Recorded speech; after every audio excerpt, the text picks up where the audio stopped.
getting everybody here. So, okay.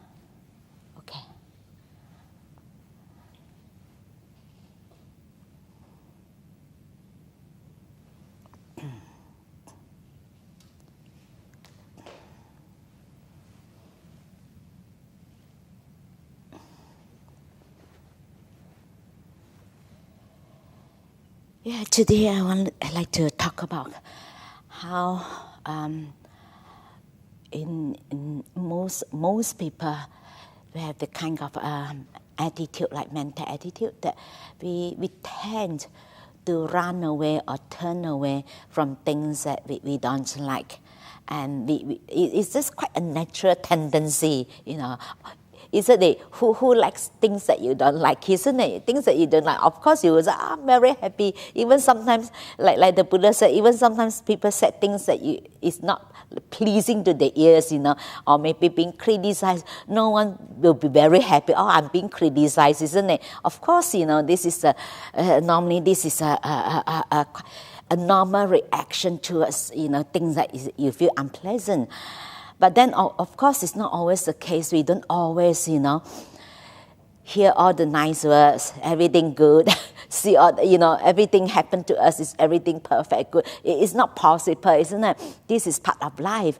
But then sometimes, like for most people, that like easy way out is, okay, I just push it aside, run it away. Okay, I don't have to face it, try not to face it. And this, actually, like especially those emotions, it's not being resolved.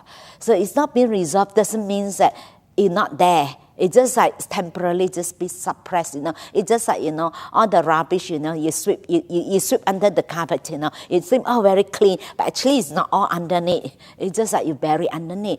And of course, if you sometimes been accumulate, sometimes especially seems things that is small, bit by bit. So we tend to, to suppress it, and then it accumulate more and more. And of course, sometimes like, life are busy, then we always think, we put it aside, we deal with it later. But then it will accumulate, pile up. That's why sometimes it's very good that in our daily life, it's good that make sure that every day you spend a little bit of time, sometimes just sit quietly, find a corner, just to sit with that. Sometimes you need some space and time. Sometimes you need to process it. Sometimes if you don't process it, it will, keep piling up. And that's why sometimes, and also like doing retreat like that, when everything quiet, and some of those unresolved emotion can be emerged, that come out again. And there was it's a true story, and she wrote this book. She's a lay teacher, and one time she was doing the retreat with her teacher. She's been teaching retreat. It's a lay teacher. And then everybody think, this teacher, she must have a very good retreat, she must be enjoying a retreat. But she said the whole retreat, she was really awful. She was so much pain and lots of sadness. No matter how much did she tried to do all different type of techniques, metta, this and that. But it's still there. It's like, it's so very intense. And then she went to her teacher. The teacher said, okay, you just sit with it.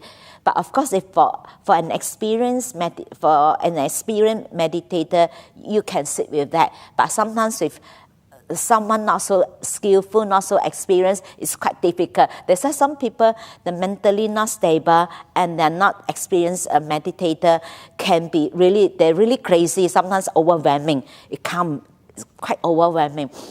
And then after that, she just sit with that, throughout the whole retreat. Everybody thinking that she's having a wonderful retreat, but actually she's really go through that very, very difficult time. So much grief, sadness, it's just, the whole time is just awful.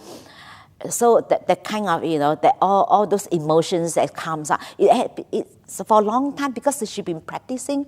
She's a meditator, and she's even a lay teacher, quite well known. And then all this time she's okay, peaceful, happy. Suddenly this come up. But actually, apparently, when she was 5 years old, her mother committed suicide in front of her. That kind of trauma she gone through, especially the younger you go through, that kind of trauma actually is very deep. So it's been very deep. There's sometimes when your mind ready, especially sometimes like those trauma or some of those unresolved emotions that been buried underneath. Sometimes your mind is not refined enough. You're unable to see. It won't come out. So until your mind because she's been practicing many years, so that's why is the mind like ready, your mind is more and more refined, because normally those unresolved emotions that bury underneath is very refined. The top one is the causal one is easy to see, but then because especially if our mind is not that refined, we'll be able to see that. We'll be able to see the causal level, but it's go more and more refined level. There's sometimes we discover things more and more, layer, and it's go deeper and deeper. And then I think there is the trauma that that she hasn't like really resolved those emotions, because it's really deep. That is really deep because it's happened when she was a child, 5 years. Imagine a child is that kind of, and there's sometimes people choose all sorts of ways to escape, to not to face it because it's too painful. Too painful to face it. There's sometimes like some people they have that choose not to remember that part of the memory, like they just bury underneath, but doesn't mean that it won't go away, it will be there. And this is how people try to survive, try to move on. That's why they use their own ways, to try not to get affected, because sometimes it's very intense emotion come up. And also sometimes some of the things that we experience that we don't like it, we also sometimes have we have the fear of having the experience, that is fear is also a form of ill will, because you don't like it, because you don't want this to face it again, especially come to some similar situations that would trigger. Then normally sometimes people choose not. They have fear when they come to the situation like that, and because that kind of fear of having to face the same thing that you have to face before. For example, if someone has experienced rejection, so the fear of rejection, the fear that being rejected, fear of rejection. So they said before, they rejected, they normally choose to push it or run away from rejection before they can be rejected. So for example, you ask something and before the person reject you, no, it's fine, you run away, because you don't want to hear the person said that I can't do it, You don't need to hear that, because there is a way of, Then actually in this person's subconscious mind that he has avoided the rejection. I avoid it, I don't want to hear it, something I don't want to face, I don't want to run away. But actually in reality, and this time it's being rejected again by themselves. They are the one who reject themselves, because it's not the other person reject. And this is how sometimes we experience that, and then we reject ourselves, and then but actually it's not the person. Actually the person haven't have a chance to say no, but then because of you don't want to hear that, face it, you run away. And someone also that's never allowed, a rejection lead to self-rejection. The same thing, never allowed hate to lead to self-hate. I've experienced, we have someone staying in the monastery, and then she's a very nice young lady, very nice, very hardworking, very quiet and very timid. And then we like her because she's very hardworking. And then one morning, that day, her birthday that day, and then early in the morning, and then after breakfast, we give her a blessing. We all of us wish her wish you well, happy birthday, all the good, nice things, everybody, wish her well. Then she started to cry. Then we were thinking, maybe she's very touched. She's like, we thinking that she's the kind of tears of joy, It is not the sadness. But then after that, I was thinking a bit strange. It doesn't seem like that. It's like truly sadness, truly sadness. I was thinking, what's the problem, We are not scolding her, we are not, why, Then after that, she's already started like that. And then after that, one of our supporters sent her a message, phone, call and leave a voice message and telling her, oh, happy birthday, how wonderful you are, you're so inspiring, blah, blah, blah, that she cannot hold anymore. She straight away went back, the kuti, last time we have kuti, then she went back there, clean everything, pack everything, she's leaving. She leave.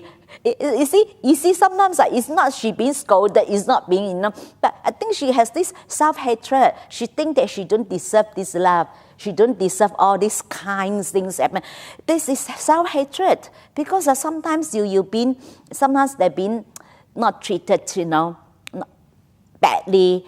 Then they have this self-hatred. Sometimes it lead to that, and then she hates herself. Sometimes people not being loved all the time, and then they started to, that to have that towards themselves, and it's quite common. And then we try to ask her not to go, because that time Ajahn Vayama was teaching a weekend retreat. I said, why don't you wait for our teacher come back, then only you leave, you don't leave now. No, she really cannot handle. She have to leave. Because this is her way of dealing with her emotion. Running away is her way of dealing it, and then become a habit. And then afterwards, a few years later, I think 2-3 years later, I met her again, and she told me that she know that this is her way she deal with her emotion when something that is not, unpleasant or whatever. When she's very emotional, and she always run away from the place. She's not only she been to many monasteries. She always ended up like halfway pack her thing, can't handle. So she's always like that. Cannot handle, run away. Cannot handle, run away. And then if you keep doing that, it become a habit. Because anything, that is not go your way, or anything you find that, oh, okay, I have enough, cannot handle, she pack her thing. But then if you become so ingrained, it becomes a very strong habit. When it's a very strong habit, this is the only way you can think that you can run away, isn't it? She keep run away like this, And that's why sometimes it's very important, like sometimes like in life, if we train ourselves a little bit, like things that whether we like it or not, it's okay. Even though I don't like it, I do it. Sometimes it's good to challenge ourselves a little bit, like things that we feel really uncomfortable. Okay, anyway, I don't like it, so I'm going to do it. I'm still doing it, but very easily we tend to, to always to want to come out of our comfort zone. Always have to stay there. We feel safe, we feel comfortable, and anything that is a little bit, not so comfortable, but then it's not going to happen. This is part of life, whether you like it or not, isn't it? You have to face it, things, that whether you like it or not. And that's like for me, sometimes I cannot choose. When I feel like it, I give a talk. I don't feel like it, also I have to give a talk. I really cannot. Then if each time I run away, I can't run away. You have to face it. I remember many years ago, I think before 2000, before I come to the monastery, I was staying in one of them in south of Thailand. It's at the place for like a nunnery place for Meiji. So I stayed there. So then one of the jobs they asked me to do in the morning after breakfast, like they collect, they have those big trees really big, and they have lots of these little flowers. They used to collect it, and they dry it, and they use it like a herb strings, So one of the jobs she asked me to, that I was asked to do that job, but obviously I don't like it because it's very tiring, because you have to squat down all the time to pick those flowers. And then in Thailand, lots of mosquitoes. The mosquitoes just go around you, and then the weather is so humid and you really sweat, The more you sweat, even worse, all the mosquitoes, go around you. And then also very tiring. You're squatting down. It's so tiring, I don't like that job. So The next day, you know what I did? After finish my breakfast, I quickly run back to the kuti and hide. So that I don't want to do it, you know. Then I did that for I don't know, I remember 2 days, I think 2 days I did that. But deep down, actually, I know, you know, I feel bad, you know. Deep down, you know that this is really naughty. You shouldn't have done that, you know. Deep down, I know that it's a bit naughty. I shouldn't have done it, you know. Then I think about it, you know. I said, oh, I shouldn't have done it, you know. Then I just, you know, sometimes you sit back, you just relax, you just reflect, you know, and contemplate, you know. Yeah, if then I was thinking, maybe I better leave. I don't like it, you know. Then I started to ask myself, and if you're not happy now, you think you go away, like this state of mind that you're not happy, so you leave this place, you carry your mindset with you, isn't it? Isn't it? You can leave the place, but your mentality, you carry with you. Then I ask myself, will I be happier if I go to other places? And then very strange, like deep down, that we all have the knowing, we know, isn't it? Then when I ask myself, I said, no, I don't think I'd be happy, you know, because I carry this with me, you know, wherever I go. But we keep thinking that it's a place, it's a problem. Then after that, okay, then I talk to myself, okay, now I'm going to challenge myself, even though I don't like it, I'm going to do it. I'm going to do it. So yes, then okay. So the next morning, quickly when I finish my breakfast, I stand there and wait for the second senior nuns, you know.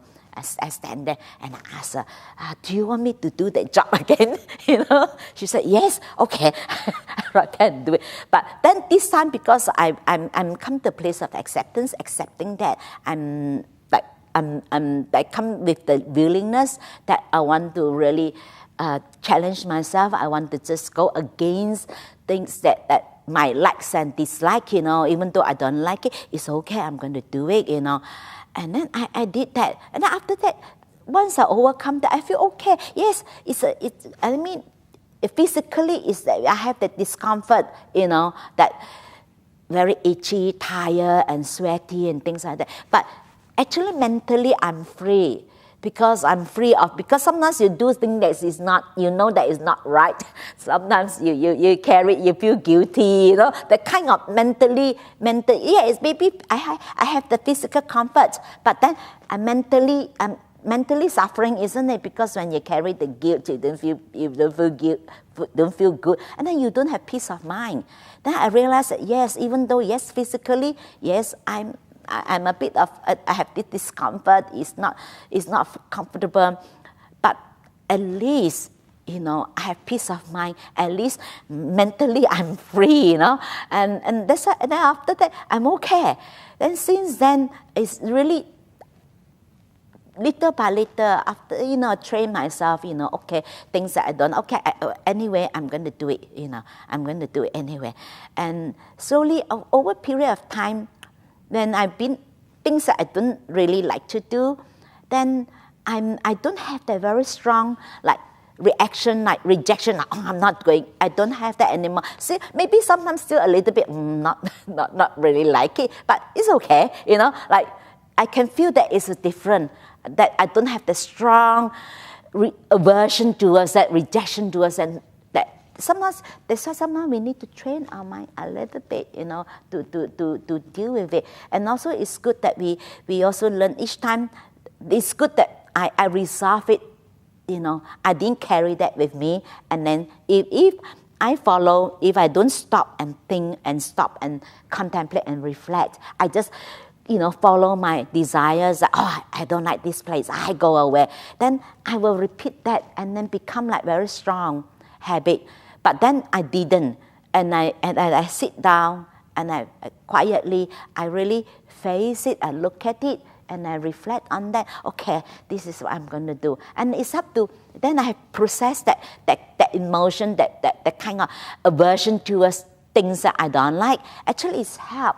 Sometimes it's important that you find time, you know, to process our emotion, to process it, because if you keep, because you will keep pushing it or run away, is not, we are not going to free us. It's only the way that we process it, we free ourselves. Yes, maybe doing it like the Buddha says, some of the things that, you suffer now, but you lead you to future happiness. Oh yes, maybe a little bit of physical suffering, not very comfortable, but then you lead you to more freedom, your mind free, you're not bound by, because that negative emotion, like carry the guilt, you don't feel good, because we know we have done something we know that is really naughty, not very good. And actually, that 2 days, when I ran away not to do that gun hike, actually I wasn't peaceful. Before that, I'd be able to meditate and peaceful, but that 2 days I was affected because of my own behavior, and then deep down I know that I shouldn't have done that, but I did it, and yeah, then actually after that, when I decided, okay, I'm going to do that, actually that moment I really I feel like relief, that like I feel that my mind free. If not, my mind at the back of my head, like keep something like undermine my peace of mind. There's something there that I know that is not quite right. Something that I shouldn't have done it. That is always there. Like that is really. Sometimes that really that is really killing us, isn't it? When that is there, isn't it? It's really killing us, But actually, the moment I decide, okay, no, I'm going to face it. I don't like it. I'm going to do it. I feel good, I remember when I went to, and after that, I decided to stay. I said I'm going to stay longer. So then after I went back to Malaysia, and then the next year. And I go back Thailand, but this time I went to the north. I went to Wat Phra Naracha. I stayed there, and then of course they have a huge kitchen, and then one of the jobs that no one want to do, mopping the floor, no one want to do. Everybody just want to do sweeping, and everybody run away. Even sweeping also, not doing not doing a thorough job, because they're all barefoot, then all those foot towel, they have lots of sand. Once you leave it underneath, it's all sand. Sometimes you have to leave it up, so to clean it. But people just sweep like that and leave it like that. So when come to, then I of course, no one do job, then I have to do the job that no one do, then mopping the floor. And it's not easy, That time I was quite skinny that time. The mop is the using the kind of like a stripper, but it's a long one. It's like this, and the long handle, and then the big towel to wrap around, and mop.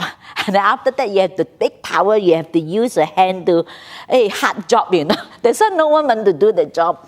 And then the moment when I mop, all the sand stick into. The moment I lifted up the foot towel and the table underneath, still got rice and things like that, and then it's stuck in there. It's terrible. Then I have to sweep again. Of course, then if not, I can't mop the floor because it's not clean. So I mop the floor. Of course, this lady was very upset with me because she saw me sweep the floor again. Then she talked to me in Thai. She said, "Quạt liao." Quạt liao means I swept already. Quạt liao. Then I still continue. Then she's so angry. Quạt liao. I said, what to do? I need to clean it because I can't mop the floor, And then at the beginning, actually, when I do this job, actually, I'm not quite willing. I a bit complain in my mind. Complaining. I said, why these people don't they understand that you stay here, you have some sort of responsibility, But why people want to run away? Yeah, And then the kind of complaining mind, and actually don't dare to admonish the person in front, but I admonish the person in my own mind, admonishing these people not doing their job, not doing their duties, Then after that, I stopped. I told myself, stop. I said, you either walk away now, leave everything like everyone, or you stay, or you do it. So then I said, okay, I do it. Then I said, okay. Then I turned around. I told myself, it's okay. no one want to do the job, I do it. I got all the merits. Other people, they're not hard up, I hard up. Okay, I want this merit. I'm going to do it. And then since then, I feel better. And then after that, I enjoy doing the work. But it's quite hard work, And then she got, and then after that, next day, I don't want to talk to, when I see her, I smile, I say, good morning. She turned her head around like this, You see, sometimes even you're not doing anything wrong, isn't it? But still people not happy with you because they don't want to be seen that they are lazy. Then because people always say, why I'm the only one left behind, always do all this job and then they're all gone. That's why she keep telling me that no need to mop the floor every day. We go and listen Dharma, we go and talk to the monk. I said, no, I don't like it. I said,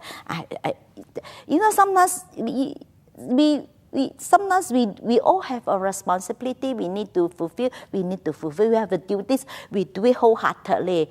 That is important. Because if we don't have the right attitude and mentality, the same thing how we treat our meditation. Isn't it? We have the kind of, mentality, running away, not facing, not doing our duties, and, someone irresponsible, then actually this kind of attitude, then whatever you do, you have the kind of attitude, isn't it? Even towards your meditation also, you have the kind of attitude, you're not committed, and then, whatever you do, you're committed, you do it, no matter how you do it, you finish. And the kind you bring that to your practice, your meditation, there's part of the towards meditation or the practice is also our attitude towards that is also important. What kind of attitude we have, isn't it? So when we don't have the right attitude, so whatever we do is not going to be, it will not be successful because we don't have the right attitude.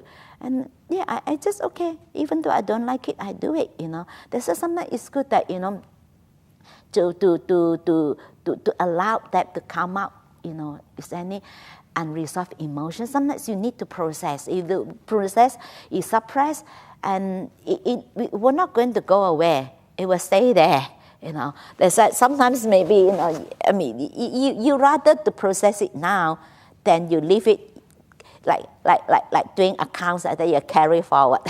You carry forward to the next life, and then from next life you brought forward. This is what you do, and that's why sometimes it's better. And then sometimes you reflect on that. Sometimes I feel very grateful. I reflect on that. I say, at least now I have this understanding. At least I aware of this. At least I be able to have the opportunity to process it. At least I have this opportunity to deal with it now, And then at least I know, even though it's there, then rather than I don't know, and then keep, pushing away, running away from things, then it's eventually, actually, we create more suffering for ourselves, right? Because when it's become more and more ingrained, especially those habits, it's quite difficult, becomes more and more difficult to deal with. That's why if every day, make a point to have your own space, some time, a quiet time, find a corner, just sit there. It's okay. If you can't meditate, you can't focus on your breath, it's fine. At least there's some quiet time to sit there, to allow any emotion to come out, any things that unresolved come out, and then at least you don't accumulate, have old one and then you add on the new one, and then you have more and more and more. But at least every day you get, resolve, things. Of course, you don't always have it. And then, from time to time, you have time. So, join retreat like this. So I have longer period, a quiet time, and more conducive environments. Because sometimes the usual environments that we're always in, sometimes I must say it's quite difficult because when you're in the same environments, it's always very easily you trigger and reinforce within the same environment. It's very easily when that's triggered, and it's easily to reinforce, because to process that in the same environment is a little bit difficult. That's why sometimes we have to, move away from the environment, then you quiet down. And sometimes you can go for a walk, go for a walk, find a place, a corner, quietly go out for a walk, that at least you get yourself out of the usual environment, because it's more helpful when you are not in the same environment, because when you are in the same environments, very easily you reinforce again, because you trigger and then you face the same thing, even sometimes we see the same person, we will trigger the same same emotion come out, isn't it? Then sometimes we do, of course we are not always run away, but sometimes we do need time to process it, and then like during your like work time or whatever, doing your chores, whatever, things that you need to deal with.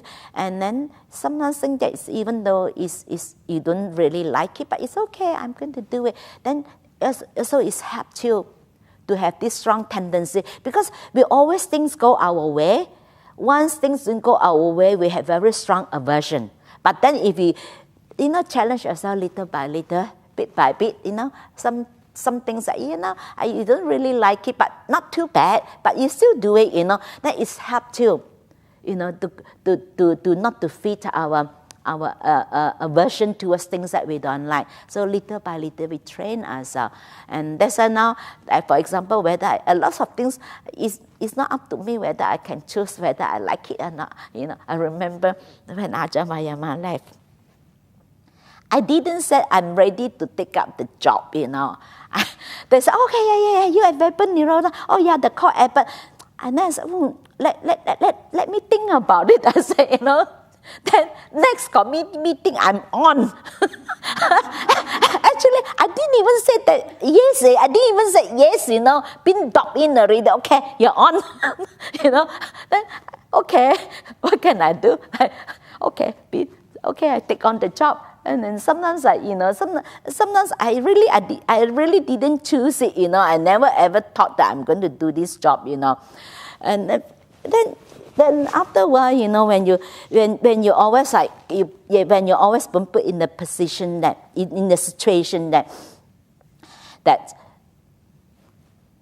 whether you like it or not, you still have to do it. And then also I have and then after that I have this realization. I realized it. I said, why I want to complain? Why I try to why I have this aversion towards that, complaining about that. I said, after that, not happy with it, complaining about it, at the end you still have to do it. So sometimes life is like that, isn't it? No matter you keep complaining, then after that you still have to do it. That's okay. So since anyway, whether I like it or not, I still have to do it. So myself just happily accepted the job. Okay, I do it happily. So then actually over a period of time, little by little, I become like quite equanimous to things that I already now hardly have things that very strong feelings that whether I like it or don't like it. I don't have that anymore. I mean, in the past maybe I have more like things that this one I don't like, this one I like it, but I don't have much with all the strong feelings towards likes and dislikes. To me, like it's more equanimous. If okay, if do this, do this. Okay, do that. Like for example, with coming here, I think with the program. Okay, and then the operation, the Jhana growth subcommittee, Lay has. Oh, why don't you do this? Okay. Do it. Then sometimes I go anywhere teaching. Sometimes I don't actually know. They send me the program. I look at it. Okay, I always okay. Because for me, like whatever they want to do, just do it, and it's easier for me. I don't even have to think. I just do it, and then there's sometimes I go there. I say, just tell me what to do. Okay, now time. Give a talk. Okay, I go and give a talk. Actually, then after that, I realized that such a freedom, I don't have to think, okay, just do it, And actually, it's really free yourself, That's why it's important. Try to apply this in your daily life. Give yourself a bit of time and space to process and quiet down your mind. Even sometimes you can go for a walk, quietly, walk. take a break, Sometimes it's good to take a break from the usual situation, take a break, have a cup of tea, just relax, have some quiet time, peace, within yourself, have the space. Actually, it's helped you. Sometimes when you quiet down, you'll be able to see some of our behavior, our reaction to a certain things. Because sometimes if you're rushing from one thing to another, don't have a moment of peace. And then also another thing that you will reinforce a habit, then you're always rushing. Don't have a moment of peace. Then you continue to live your life always busy, rushing from one thing to another. Always, every day, find a time to have, no matter how busy, even take 5 minutes or so is okay. No matter how busy, do you have 5 minutes? Of course, isn't it? 5 minutes, no matter how busy, 5-10 minutes we have, isn't it? Just stop, just quiet. Okay, now I'm not going to do anything, sit there. 5-10 minutes, quiet down. Sometimes we do need to develop that habit of doing that. So after a while, when you have the habit of doing that, you will miss that if you don't do it. You will miss it, because your quiet time, your space, Then after a while, you feel you will miss that your quiet time and your space. But of course, you have to start to develop that habit, make a habit of doing it, That's also help. And also like retreat is also like from time to time, find time, to actually. You're more energetic after quiet time, and then you go back. You have more energy. One of my supporters told us that each time she started to get grumpy, you know what her children tell her? Mom, go for a retreat. Actually, the children actually they didn't know what is retreat, but because it's here, mom going retreat, and each time mom going on retreat come back, it's always very nice.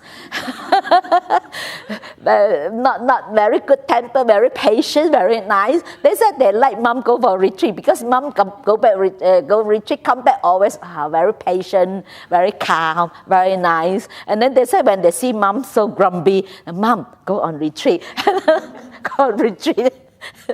And sometimes actually it's helped you to really do better. Sometimes, sometimes even the machine also need a break, isn't it? A machine you cannot run all the time, isn't it? The same thing with us.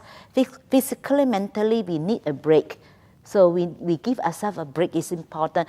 You can't keep going. Then sometimes the mind really cannot handle anymore. You have to have a break. And also, little by little, train yourself to learn to not to run away from things, to really face it.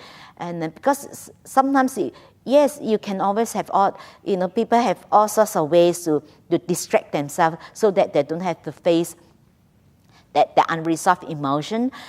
Some people go into shopping because it's a way to distract themselves, shopping, all the time. And some people that use drugs and alcohol, so that they don't have to face it.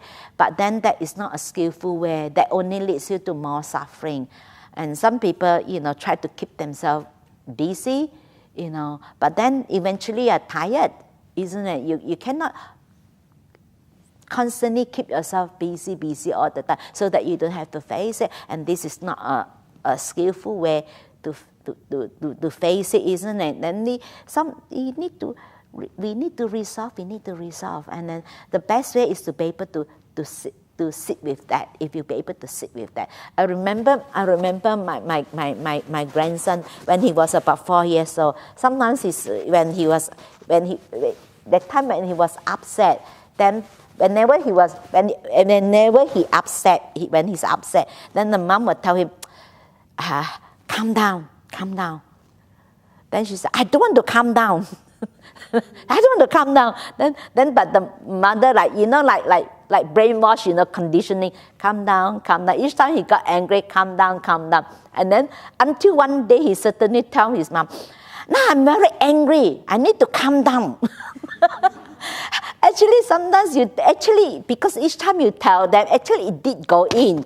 At the beginning he said, I don't want to calm down. Then after a while, he said, I need to calm down. So he will go and sit down. He will sit to a corner. He sit there. He'll be sit there. He's calming down. Then I remember that time he came to the monastery to visit, and then he was unhappy. He was sitting aside to calm himself down. He's only 4 years old that time he calmed down. Then after a while, I thought he's already over. And then I go and I tried to talk to him, and he told me, Grandma, I'm not over yet. I'm not over yet. I'm still dealing with my anger. She just sit there and calm down. Because sometimes it's good to develop the habit. If you have that, not to push it away, just sit aside and allow that to come and just sit with that. And naturally, until that subsides, you feel much better, and you don't carry that with you. And it's like, actually, it's good to let it, come out and resolve. Because if we suppress it, then it won't go away. Then you only accumulate more and more and more. And also, especially when you become a habit, and you become so good at it, and consciously, we think that we are not doing it, but actually subconsciously we are doing it because it become a habit, like default setting. We're so good at it.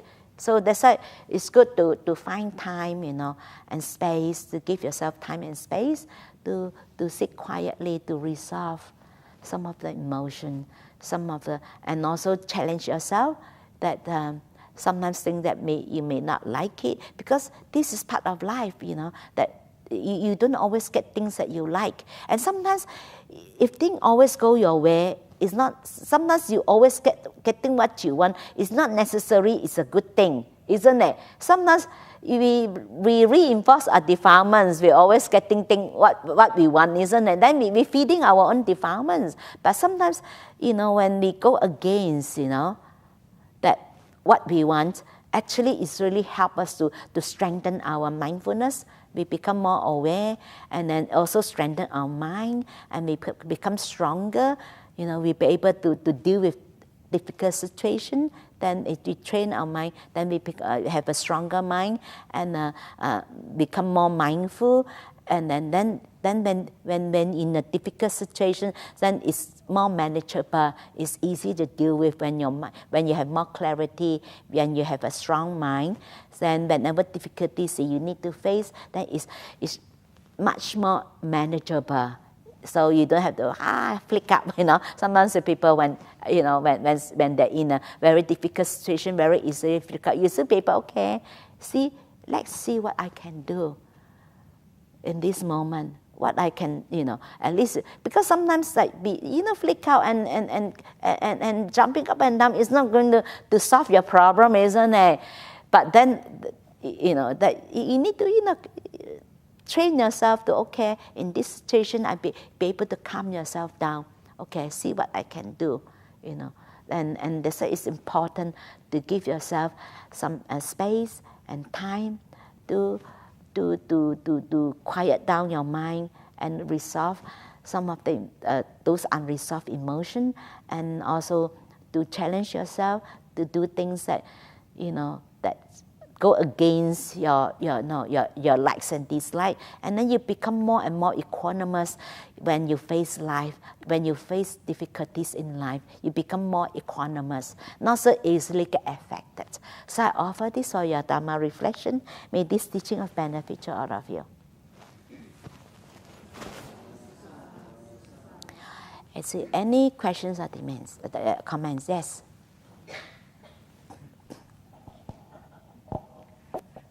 Thank you for your words of wisdom. You started off by saying that you can have emotions that you repress to the point that you're not aware of them. Yeah. And so I imagine that becomes a mindset that you live from. Yeah. If you're not aware of it, and apart from the fact that you know that it's not helping you with your mindfulness, what advice do you have for dealing with that? Okay, because first of all, if we don't start to practice, and because this require mindfulness, and because mindfulness is like the alertness, the sharpness of your mind, you know. It's just like it's like I mentioned the other day, mindfulness is just like very bright. If you've got a strong mindfulness, you got a very bright touchlight, very bright. You can see things clearly. But because the reason why we don't see ourselves, because our mindfulness is weak, we can't see. They said the only way is to really to practice to develop our mind. Until we develop our mind, our mind is sharp, alert, we have mindfulness is strong, then we only be able to see that. Without that, we can't see it. And then we don't even know what are the things that it causes us problem. We just know that we suffer, but then we don't know why we suffer, you know, and don't have the ability to really to investigate, to really see what's wrong, what leading me to this suffering. That the Buddha said, this is the way, you know, to develop the spiritual path, to develop the mental quality, you know, to have to develop your mind, so that you have that mindfulness. You'll be able to say that. Without that, you just need to practice. That's all. Need to keep practicing. But if I could just go into my mental turmoil over this, because it sounds to me that you need to have the mindfulness before you get the mindfulness. Mm-hmm. And like if you can't see the things that are getting in the way of you getting mindful, then it's very, very hard to develop mindfulness. So that's why, first of all, if we have that kind of, you know, then that's why I said you started off with like giving yourself quiet time. Just sit and just have some space, your own space, and then especially remove yourself from usual environment, because in the usual environments it's very easy to reinforce. It's quite difficult, like because you're always in it, it's very difficult to step back and look. So that is the first step. You be able to remove yourself from usual situation, you'll be able to see more, because when you're always in it, it's because you keep reinforcing, like things trigger and reinforce, you're unable, because you're in it, you can't see. Then sometimes it's important to remove ourselves from the usual situation. That is the first step. You'll be able to and then have your own space and quiet time. Like just it's okay, no need to meditate, just sit there. Sometimes even you don't meditate, you sit down, you calm down, you feel much better, and then you start to have a more clarity. So you need that always. That's why train yourself, make sure that every day you have your own space and quiet time. Then you sit down. Even though you don't meditate, it's also help. Because when you quiet down your mind, you just sit there, then you actually even you started to have clarity. You know, that's to remove yourself from the usual environments. Then so that you are not always in it. So when you are out, you'll be able to see more. But you're always in it, you can't see. So this is how you remove yourself from the usual environments, and you have a quiet corner. You know, or sometimes you can go to a peaceful place for a walk. You know, just stay. You know, just you know, relax and just have a bit of quiet. To quiet down your mind. That's also help. And so, when you're in that quiet time, are you suggesting that you stay watching your breath? Is that? You just feel, like for example, if you go out in the environment, that like for example, it's a park or whatever, you just sit there, you just feel, and then just observe how you feel, and then just if the environment is peaceful, just stay with the peaceful environment, just stay with whatever happening in this moment, just knowing that what happened, and just enjoy that peace. If the environment is peaceful, just enjoy the peace. Just enjoy the peace. And then actually it will help you to quiet down. And then when your mind quiet down, actually you'll be able to start to see things much more. Because sometimes if we keep following our trains of thoughts, one after another, then the mind become very busy. Then we already like a spiral, we in it, we can't see anything. But then when we sit down, we just enjoy the environment, the peace, the calm, and looking very nice, the blue skies, and then it's help you to quiet down. It's just, in that kind of environment to quiet down your mind. Just be aware of what's happening, that's all. Just knowing this is what's happening. You make it sound so easy. Yeah.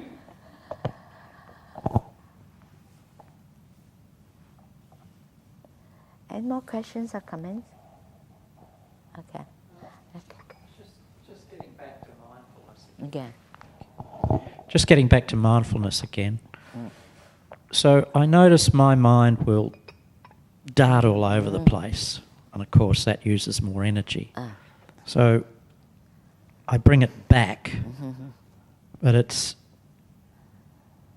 so the strength of the mindfulness is in direct proportion to stay on the one object. So if my objective is to walk from here through the doors at the end there, and I just go straight there, see the handle, push it open and walk through, then that's strong mindfulness. If, on the other hand, I am distracted by the blue blanket over there, the red cushion over there, the blue cushion over there, the brown one over there, so the mind is doing that rather than direct, that's an example of weak mindfulness.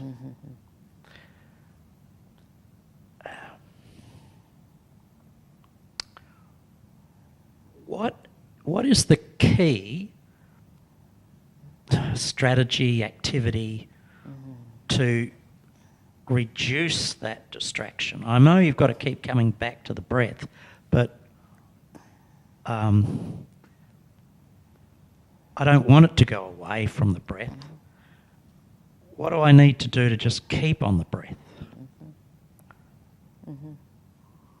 Like it's like the breath is boring. And there's a nice red attraction over there. Yeah, that means that if you're like they said, the Buddha said, to practice breath and mindfulness on breath, actually you have to fully establish your present moment awareness. That's why like daily life is important. And that's why one of the reasons why we can't stay, because we even on the coarser level we can't stay. Then how can we stay with a more refined level? But sometimes people try to keep the mind. Don't try very hard to keep your mind with the breath. It's each time you just aware of your mind wander off, you just fully aware of that. It's okay, never mind. You just continue.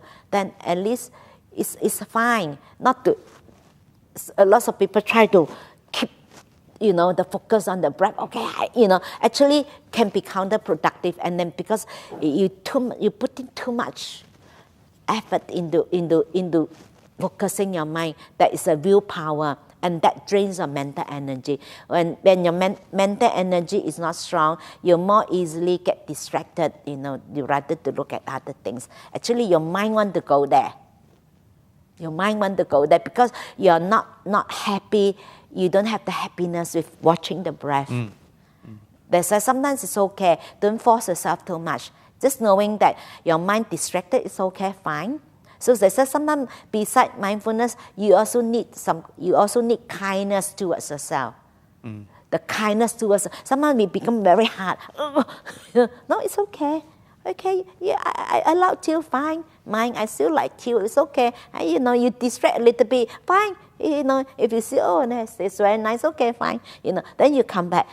Because the mind needs training. If you, over a period of time, mind naturally won't wander off. This is how you train. But not too hard, like, come back, hold on. And actually, it's very tiring, and you become very stressful. And then you become more restless, because of the kind of energy is the kind of restless type of energy, and that's energy is wears out your mental energy. So it's okay. It's okay, fine. That's why beside mindfulness, you need kindness. Being kind to your own mind. It's okay. Not like, okay, like, you know, like we don't like to be always disciplined. You know, if you do this, better do this, you know. Then the mind, naturally, the mind have that kind of aversion, rejection towards when being forced. We don't like to be forced, isn't it? Whenever we're forced, we have the kind of that underlying tendency we want to, that rejection, aversion towards being forced. That sometimes like a bit, you know, apply a bit of kindness towards your mind. Be kind to your mind. Okay. The other thing I notice is on the notice board out there, there's a little quote from Ajahn Brahm. Uh-huh. And he says, I too had fantasies. Uh-huh. And then he said, I ran them right to the nth degree, like, and then what, and then what, and then what. So I've tried that a little bit, and it sort of gets to like, oh yeah, it leads to nothing, really. The fantasy leads to... And it gets boring asking that question because it actually gets nowhere. So that I've found that I just started playing with that a little bit. And sometimes it's just quite good, like, and sometimes they have time, you know, when sometimes it's also, I find that it's quite useful. I used to do that when I was undergraduate. I used to do like questioning myself. And I find it very interesting when I question myself, I always have the answer for that, you know. and then I realized actually, like the Buddha said, we all have the knowing. But sometimes we just don't want to, we choose not to know, isn't it? Sometimes we do have that. They said, the Buddha said, we all have the potential. The Buddha said, if my teaching, after teaching you, is impossible for those who follow my teaching, follow my path, is they're unable to get enlightened. Why I bothered to teach? No, he said, I won't bother to teach. The Buddha said that, you know, it's possible. Actually, we all have. Even kids, you know, young kids, you know, even though they can't express themselves, you know, but actually they know. You see, we do not need to have a Buddha or someone to tell us that killing is no good, isn't it? Deep down, we all know those things is no good, isn't it? We all know that is what is right, what is wrong. Deep down, we have the knowing, and I find it very interesting. Whereas then most of the time, I find that I got resolved. Like some of the things that like sometimes bother me, then when I start to question myself, and I have the answer for myself, and then I resolve. You know, I find that it's quite useful. You can do that. It's very useful. Yeah. The other thing I wondered, like, just this morning, I thought, okay, I'm going to be more present in my daily activity. So this morning, I very consciously went about just doing the tasks that I had to do. Now, there were people moving around, but I just was like, bang, that's what I've got to do. But I thought, okay, this probably works okay in this kind of environment. But when you get out there into the work world, like it would probably be considered rude to just walk by someone in order to get to the photocopier or whatever. So I just think, how would you deal with that? Okay. Sometimes they said we when we outside the environments, we working environments, then we have to practice. We call it a clear comprehension, but you're just aware, but you're not just knowing, but you're not involved. It's just knowing, like fully aware, and it's okay. Because this one is more focused. We can't focus like that. If not, we will hit to someone, you know, we will bump into someone. But yeah, you can keep that knowing the whole picture, seeing the whole picture, but you are not part of it. Yeah, I understand that. But what I mean is, if you walk by someone and not even acknowledge that they're there in the work environment, it's probably a bit rude. Yeah, you acknowledge. Like for me, I acknowledge, you know. Yeah, okay. But that is because there's this part of life, you know, that is, we can't just, people think that we are really weird, you know. we can't do that in a daily life.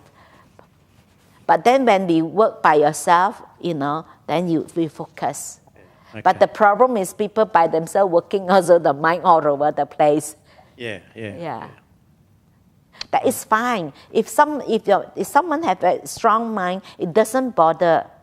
It's okay to say hello and things like that. This is also part of, you know, courtesy, kindness towards others. It's also part of the quality we develop when we being kind to others, greet, you know, hello, you know. Sometimes, not to underestimate, when we give someone a smile, actually is a kindness, you know. We have kindness towards others. This is a true a story that some years ago I went for a conference, and then that one of the speakers, and she's doing the helpline, like people commit suicide will call, and because the fact that she's doing this because her brother committed suicide. That's why she want to help people with this problem.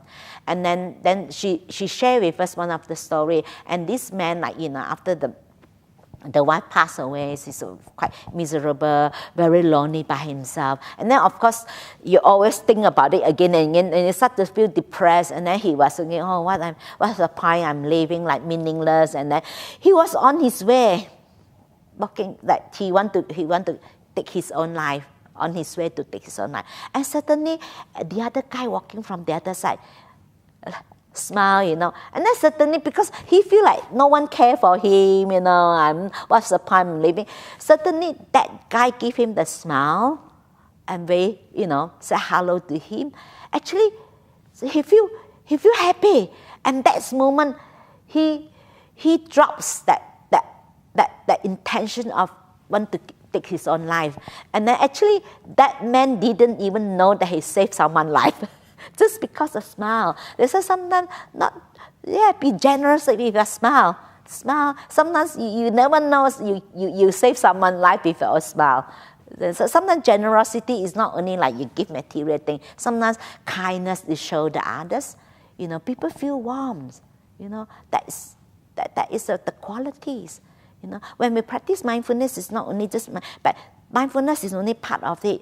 You know, the whole path of practice, you develop the other quality, kindness.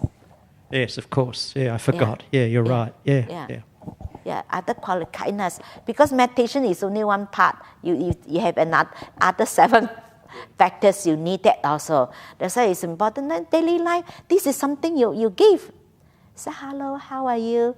You know, give some warmth, smile to others. This is show kindness to others. This is something we can give, and actually, in fact, you feel good.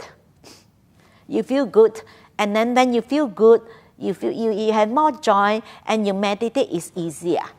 It's easy to meditate.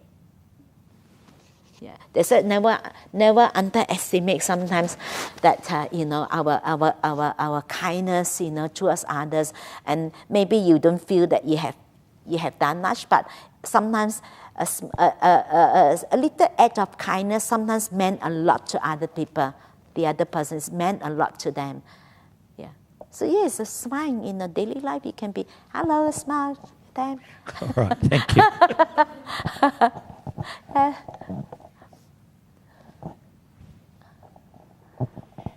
Just wanted to ask a question about present moment awareness versus mindfulness, and trying to distinguish between the two. Okay. Using the analogy that our friend gave before, would it be like present mind awareness is like moving towards the door, kind of knowing there's bodies and objects, feeling the floor and the warmth, and being aware of it all without placing too much attention on any of it, versus mindfulness, which is like breath? Or is that what it's Is this because all these daily activities, you practice present moment awareness, then you'll be able to stay on the one object, because normally our mind can't stay, and this is just like a practice like daily life. There's a practice to develop that so that you be able to be fully mindful of stay in one object, not to move. That is when you're in meditation. But in daily life, we can't do that.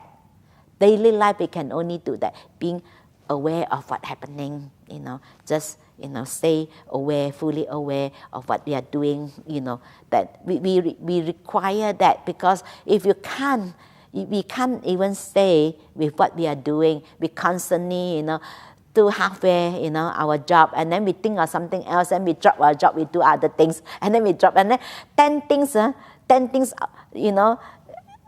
maybe you got 10 things also incomplete. Then rather than one job you complete one job is better than 10 things that incomplete job.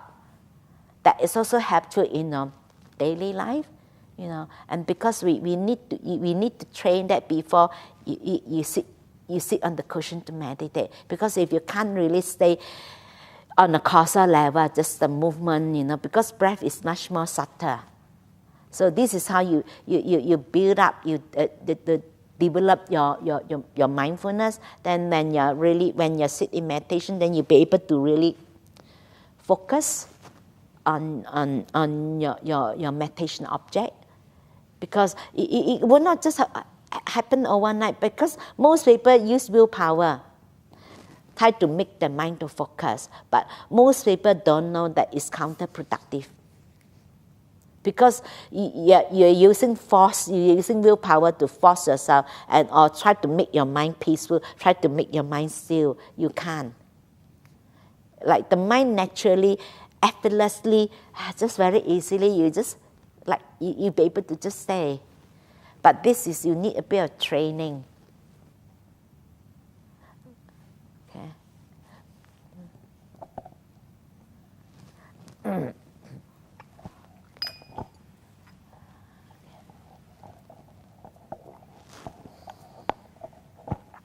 I was thinking about the question from last night. There was a working mother who was talking about multitasking. That just got me thinking, because for myself, I have 4 young kids at home and a very kind of sensory overload lifestyle. For the last 3 years, I thought I was doing something really good for myself by putting in an ear pod and listening to spiritual podcasts all the time. So all the activities that I was doing, bathing the kids, doing washing, everything, I would have what is really good lessons that I thought would be helping me, yet I would get agitated if I was interrupted or disturbed, feel exhausted every single day, and what should have been really good and helpful for 3 years, it just wasn't. More recently, I started applying the present moment awareness and mindfulness at home. So I put the earpods away and I would just do a task. I enjoyed being with my kids so much more this way, had so much more energy, and probably for the first time than I can remember, didn't get angry. Okay. And very good. It's an incredible difference that it made. So, and this show that it works, isn't it? Yeah. Sadhu, very good. That's why I cannot imagine sometimes, in monastery, I see people come in, they do sweeping with the earpods, And so thinking, how many times I keep telling people one thing at a time, mindfulness, and then people put the earpods sweeping. I don't know whether they focus on sweeping or they're listening to a talk. Then I was thinking, I don't know whether people really that listen, but they're not listening, isn't it? And then after how many times remind people, do things, mindful, one thing at a time, people still with these earpods with them and then sweeping. Because actually you drain some mental energy, because it seems like we can do all things in one time, because people don't know how fast the one mind moment travel, faster than light imagine. That's why it seems like you're doing all the things at once, but actually it's not once. Actually it's like this, like this. Then your mind go, like you listen, and then you attend your kid, you do this. Actually your mind run. And that whole time your mind is like this. Then eventually it drains all your mental energy. A lot of people don't see that. They think they are more efficient. Actually you make more mistakes and you don't do well. Yes, very good. Sadhu, sadhu. Yeah, very good. It's good that you share. That means show that it's really work. It's not only that's why you see I'm not cheating you.